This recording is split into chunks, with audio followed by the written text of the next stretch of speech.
Africa is a continent rich with opportunity.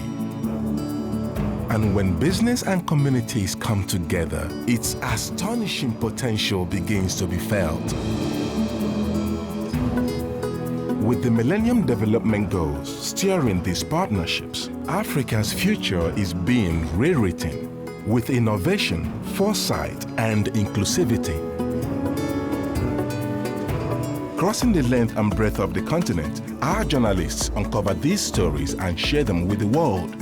Join us now for remarkable stories of partnerships across Africa, building the future and changing lives. It's Africa's time.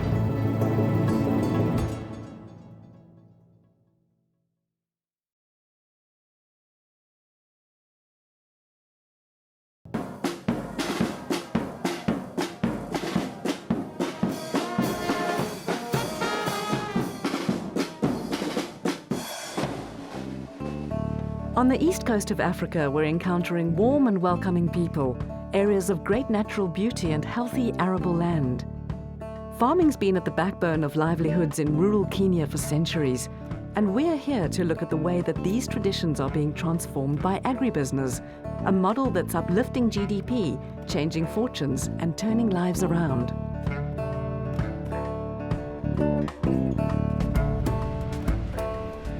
As you go through the Rift Valley, you will come to an area called Kimilili and Nakuru, and that's where we have a lot of farmers.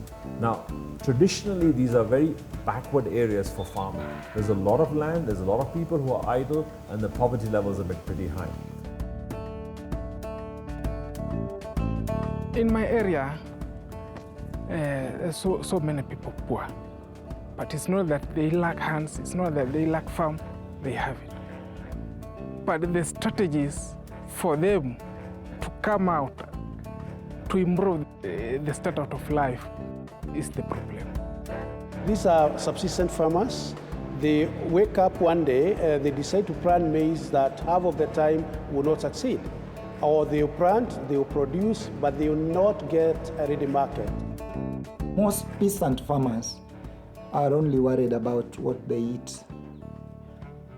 And since in Kenya we depend on rain-fed agriculture, the global warming, sometimes too much rain like El Nino, now makes them lose their produce either by putting input, whatever money they had, everything, then when drought comes, it's all gone, they are zero.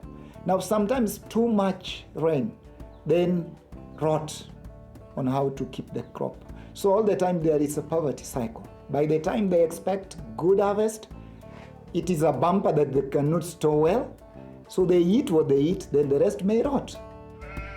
If they produce on their own and are trying to penetrate the market without the linkages, the business linkages that allow the produce to get to market at a volume that will make a difference to their lives, then they are trapped within the subsistence farming community where they sell only to survive for themselves. Africa is really set as a frontier for agribusiness because we've got a lot of land mass. The whole of African continent, huge land mass. 60% of the arable land unused is still in Africa. We've got the land, we've got the sun, we've got the water. So when you look at all this, it's all about really bringing in more and more inclusive partnerships where the people who are there on those farms or the landowners come together. They offer their farms, they offer their business, their place for people to do agribusiness. Vimal Shah is a co-founder of Bidco, which is where our story leads us, a powerhouse in the field of edible oils, soaps and detergents. With an annual turnover of $500 million, it produces many of the most recognizable consumer goods brands across East Africa. Bidco is at the forefront of a forward-thinking business philosophy of inclusion and shared growth with their farmers, their employees and their distributors. And it all starts with a transition from subsistence farming to agribusiness. It's all about teamwork. It's all about teamwork. We will not lower our goals. We will not lower our goals. The level of our present abilities. The level of our present abilities. But raise our abilities. But raise our abilities. To the height of our goals. To the height of our goals. When you see our people holding hands and saying the Kaizen pledge, this is where they all come together. There's no discrimination at all. And we say, alone we are weak, together we are strong. And this pledge is said to them by them every single day. It's about continual improvement. continual improvement in everything you do. Bravo, Bidco. Bravo, Bidco. Bravo, Kaizen. Bravo, Kaizen. Bravo, Kojen. Bravo, Kojen. The ethos of our business is about inclusive growth. It's about partnerships. We make sure that we partner with our supply chain. So on the supply chain, we have all our suppliers, and on the other end, we have customers. My grandfather came over from India, so originally we're from India. Soya gold, they come out brighter, repairing, because they're white, ne? Dad was born in Mombasa, and he educated himself in Mombasa. Then he moved to Nyeri, near Mount Kenya. And we were born there, myself and my brother, and we were brought up there. He's done a lot of businesses, different ones. But it's only when we joined him, my dad, my brother, all three of us together started this Bidco in the consumer products industry. It started from an idea that my father had was, we want to be in agri-business. And there was a whole feasibility study done, going out to farmers and talking to them and saying, what about farming and all that? And they actually said, bring us the seed, we'll start farming tomorrow.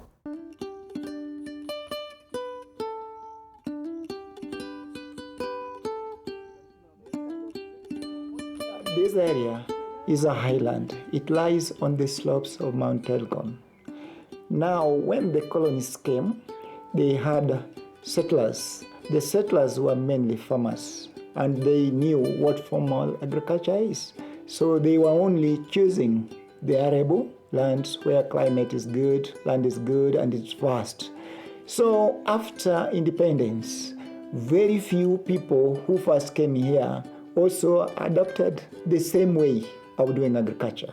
That's why in Bidco, when we wanted sunflower production, we realized that we should start here with the farmers here. And that's why our main meetings started with people like Bernard. We had somebody called Kevin. He's an field officer with the Bidco in Nakuru. I think this is him. Yeah, this is the guy. This is the guy. Yeah. And he asked me, Mister, I've heard you are a very good farmer in this area. I said, yeah. Who are you? He told me, I'm Kevin, I come from Bidco. Can you really supply us with this one you have on your farm? I told him, it's okay. Only that you offer the good price. He told me, yeah, we offer very... In fact, when we talked like that, he even offered me a better price than where I was supplying. I mobilized some farmers around. They also supplied me with their sunflower. I told him, we have got a good buyer. And when I talked to him about farming sunflower, he was great because that was selling a new idea.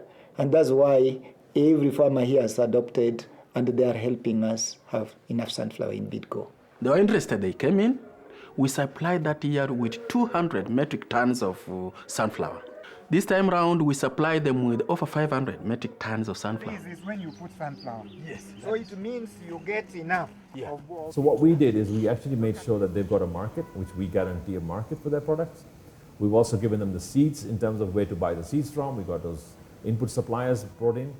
The ripple effects of this are a lot of farmers want to get engaged, and we have now many more farmer groups, the self-help groups coming up together, and now there are cooperatives coming up.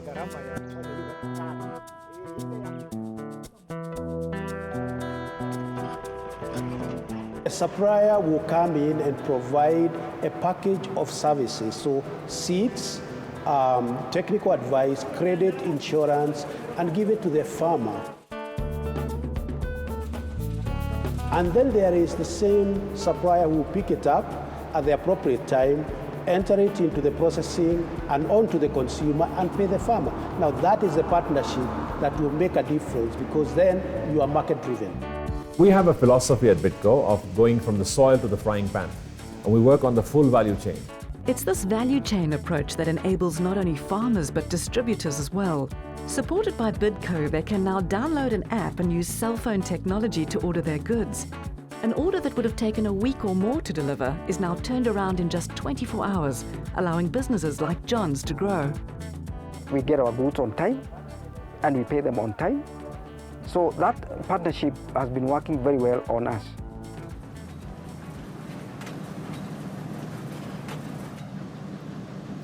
Our company is a part of the UN Global Compact, and this is a globally accepted policy initiative where companies voluntarily, subscribe to it and say, we will abide by certain standards. It's got a 10-point standards which we talk about human rights, labor, environment, anti-corruption, and all that put together. So we subscribe to that, and we've actually made sure that a lot of our partners also come onto this.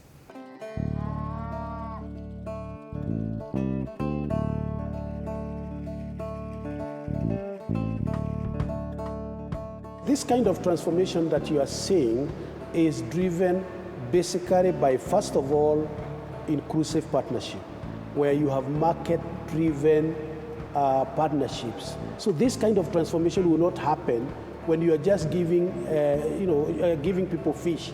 It comes when you are showing them how to fish, and you do it sustainably, and then it can be replicated and upscaled across the whole region. Things have really changed. You can see I'm staying in a very beautiful house. My son, none of my son or daughter is here. All of them are in college. Agri-business has really assisted me to see that these children are educated. They get good education. The ultimate goal of our distribution system is to create many more entrepreneurs in Africa. And I think we're doing that in a massive scale. And we'd like to reach, right now we reach about 20,000. We'd like to take that to 70,000. If our people are not happy and healthy and living, and if our ecosystem in the supply chain is not happy and healthy and living, then really, what's our reason to exist? After 2 years, this area, when you come, between September and December, you'll see wonders. There is sunflower all over. Jumuiya. That means coming together for a common goal. Kujumuia is like kujumuika. That is, you have a drive which you want to achieve, regardless of the smallest or the greatest. And again, there are the meek, but when you come together, you'll be stronger.